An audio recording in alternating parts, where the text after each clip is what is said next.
Assalamualaikum, jumpa lagi di channel Edit Blog Info bersama saya Sopian. Kita memiliki sebuah topik tentang koran kertas, buku cetak, dan uang kertas akan segera punah. Jadi semuanya terbuat dari kertas ya, akan segera punah dalam waktu tidak lama lagi. Data penjualan buku cetak di era tahun 90-an memang fantastis, dan hal itu membuat Amazon dapat mengandalkannya sebagai salah satu sumber pundi-pundi uang tahun-tahun berikutnya. Hari ini walaupun Amazon masih tetap menjual buku, namun buku-buku tersebut lebih banyak dalam bentuk digital. Tidak lagi dalam bentuk kertas ya, buku atau buku cetak. Itulah sebabnya mengapa mereka juga membuat tablet baca, yakni Amazon Kindle. Lalu perusahaan koran juga berjatuhan ambruk dan berganti uzud atau berevolusi menjadi media digital yang jauh lebih mudah dipergunakan sebagai dampak pesatnya peningkatan kemajuan teknologi gadget genggam. Walaupun pabrik cetak buku dan cetak koran ya masih ada, terutama di negara-negara berkembang, hal itu hanyalah sebagai cara bertahan hidup ya. Artinya memanfaatkan saja selagi masih bisa, begitu ya. Kali ini ceritanya menjadi lain ketika muncul prediksi dari pihak ahli perbankan ini ya, bahwa uang kertas pun akan segera hilang berganti dengan mata uang digital. Nah, ini namanya gejala kiamatnya uang kertas. Ya, seperti kita ketahui, kemudahan berbelanja sekarang ya, berarti kita rasakan, kita ketahui lagi, tanpa memegang uang memang terus meningkat ya. Kita berbelanja, bahkan sekarang memegang gadget pun jika kita memiliki aplikasinya, dengan mudah kita melakukan transaksi atau pembayaran atau penarikan uang ya. Kita tidak akan tertawa ya ketika menonton sebuah parodi begini, di mana pengemis memiliki sebuah sebuah mesin debit ya. Mereka memiliki mesin debit dan mereka mengemis dengan cara meminta uang melalui digital gitu ya. Jadi mereka cuma mengeluarkan nomor mereka, kemudian kita mengeluarkan nomor khusus untuk memberi mereka sejumlah uang. Nah, lalu jika masih kita bertanya bagaimana hal ini bisa tersebar merata di pedesaan, di pelosok-pelosok pedesaan, tapi kita juga perlu tahu bahwa sedikit banyaknya pedesaan sekarang memang sudah terjangkau teknologi. Apalagi jika pemerintah campur tangan. Campur tangan memang sebagai suatu keharusan pemerintah campur tangan untuk menertibkan sistem transaksi ini untuk mengimbangi kemajuan di segala bidang, terutama dalam hal digitalisasi. Dan pemerintah tentu saja harus melakukannya karena banyak menteri muda yang melek teknologi. Sekalipun mereka sudah tua, mereka juga melihat rekan-rekan bisnis antar negara di dunia semakin maju perekonomiannya berkat kecepatan dan kemudahan mereka dalam melakukan berbagai transaksi bisnis. Dan hal ini dapat dilakukan dengan cara mengganti uang kertas menjadi mata uang digital. Mengganti semua harga dan risikonya. Nah, ini misal contoh kecil ya. Misalnya Anda membawa uang kertas, takut diincar perampok ya, secara fisik ya, merampok begitu ya. Perampok juga takut kepada penegak hukum kan, dan jika itu hal terjadi artinya tidak lebih kurang, risikonya lebih kurang. Perampok juga takut kepada polisi dan hukum.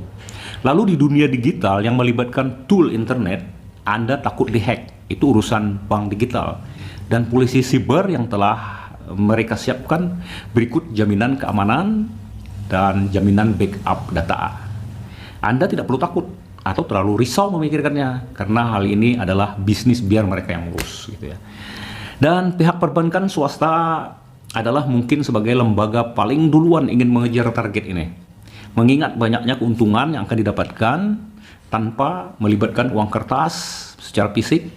Banyak biaya yang dapat dihemat, ruang, waktu, banyak karyawan yang tidak perlu lagi digaji, tidak perlu dibayar, tidak perlu dibutuhkan lagi. Ya, dunia digital ini memang mengancam ya, terutama kalau kita masih berpikir secara status quo ya. Kiamat uang kertas tersirat dari informasi Deputi Gubernur ya, Senior Bank Indonesia Destri Damayanti yang menyampaikan bahwa pertumbuhan mobile banking mengalami peningkatan sebesar 49% per tahun ya. Sedangkan pertumbuhan penggunaan uang kertas menurutnya sangat kecil atau hanya berada di kisaran 6-9%. Jadi 49% berbanding 90%, mana yang lebih gede, mana lebih cepat tumbuh? Tentu yang 49% dong. Dan ini akan terus berkembang mengikuti tren kemajuan teknologi. Bukankah hal tersebut sudah sangat jelas ya? Tunggu, hukum ekonomi juga tidak sesederhana itu. Ada banyak dimensinya, namun jelas sekali arah perubahan cara kita melakukan transaksi, apakah itu membeli, membayar, menabung, Yang pasti itu dapat kita amati dengan mudah dari perkembangan teknologi yang paling populer dalam kehidupan kita ini, smartphone. Seperti sekarang ya, smartphone saya gunakan untuk membuat konten video. Lalu apa itu uang kripto? Apa itu Bitcoin? Dan apa itu Ethereum?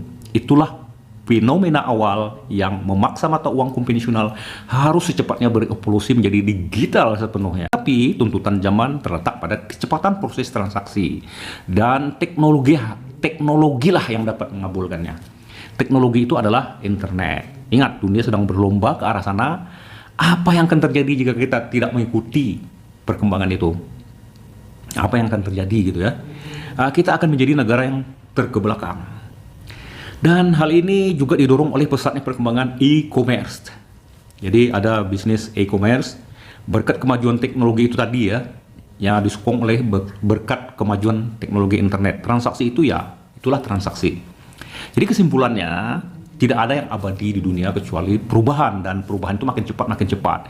Benar ya, kalau orang-orang mungkin yang lahir tahun 70-an mungkin merasa perubahan terlalu cepat. Setelahnya itu tidak akan mempercayainya bahwa ini berubah, bahwa ini akan berubah begini, bahwa ini akan berubah begitu. Banyak sekali itu sering terjadi. Orang akan menyangkalnya, akan tapi setelah berubah baru kemudian menerimanya perlahan-lahan. Akan tapi ada hukum yang terbaca pada kemajuan teknologi, bukan ada fenomena ya yang dapat terbaca dalam kemajuan teknologi. Jika butuh ribuan tahun merubah zaman kuda ke zaman mobil ya, mobil mesin, itu butuh beribu-ribu tahun. Baru kita teknologi pedati, teknologi orang berkuda ya, baru pindah menjadi mobil mesin ya.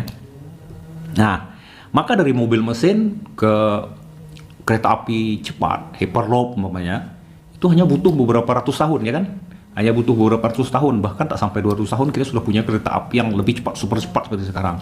Dan dari kereta api yang transportasi super cepat yang mungkin hypersonic, mungkin hanya dalam beberapa dasawarsa kita menuju ke teknologi teleportasi ya, dimana kalau kita mau pindah tempat itu hanya sekejap mata gitu ya, kita bisa pindah ke tempat bagian mana saja di dunia ini. Mungkin teknologinya akan ada dan sekarang mungkin terlihat mustahil.